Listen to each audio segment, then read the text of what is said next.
جنرال خوشحال سادات له بریالۍ دندې ګوښه شو. په سلامونه مو هرکلی کوم دوستانو، خدای دې وکړي چې جوړ او روغ اوسئ. د مطلب د شرکتونو مخکې دغه ویډیو یو ځل تر پای وګورئ. هغه وایي سپینې سپینې مه وایه که ژوند کوې. د افغانستان د کورنیو چارو وزارت ستر امنیتي مرستیال جنرال خوشحال سادات له خپلې دندې لرې شو او پر ځای د افغان حکومت له لوري جنرال عبدالصبور کانې په دنده ګمارل شوی دی. د کورنیو چارو وزارت یوې باوري سرچینې د خوشحال سادات د لرې کېدلو خبر په افغانستان کې د پژواک خبري اژانس ته تایید کړی دی او ویلي دی چې د خوشحال پر ځای صبور کانې په دنده ګمارلی ده.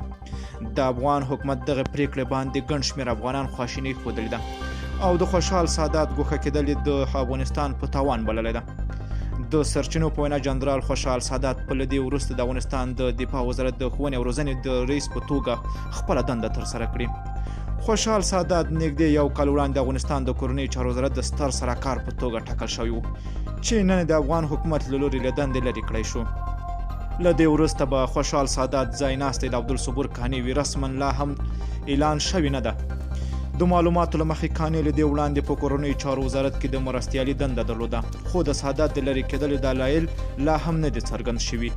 عبدالصبور کانې او د خوشحال سادات تیر کال د افغانستان د ملي امنیت د شورا له لوري د کورنیو چارو وزارت د لومړي مرستیال او د ستر سرکار په توګه ټاکل شوي وو. د خوشحال سادات په لرې کېدا سره ولس هم حق پک ایران ته افغانان د سادات په دنده له زړه خوښ وو. نوموړي په کامیابه ماموریت کې په افغانستان کې د لنډغرانو او غیر مسؤل وسلوالو ملا ماته کړې وه. 14 کلن خوشحال سادات په 2003 کال کې په افغانستان له ختیځ کونړ ولایت څخه د افغانستان د افغان ځواکونو په لیکو کې ځای پر ځای شو چې په بېلابېلو حزو کې تر جنرالۍ ورسېده. خوشحال سادات د زده کړو بهیر کې هم 2 ماسټري لري او د انګلستان په رایل پوهنتون کې زده کړې بشپړې کړې دي او له هغه ځایه د بهادري توره جایزه هم ترلاسه کړې ده.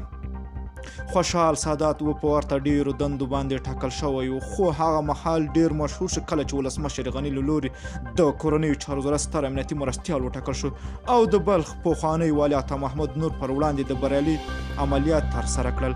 خوشحال سادات لا هم د خپل دندې د لرې کېدا په اړه څه نه دی ویلي. ډیر یو بد او دردیدونکی خبر ده چې ځکه چې هیڅ وخت د داسې خیانت نه وکړی د دې وطن دپاره خو همیشه کوشش کړی چې دې وطن ته همداسې کړنې ترسره کړي. که چیرته مو دوستانو ویډیو خوښه شوه نو لایک او شیر یې کړئ. که غواړئ چې بیرته خوشحال سادات دندې ته راسي دغه ویډیو چې څومره شیر کولی شئ شیر یې کړئ تر څو ټول خلک په همدې باندې خبر سي.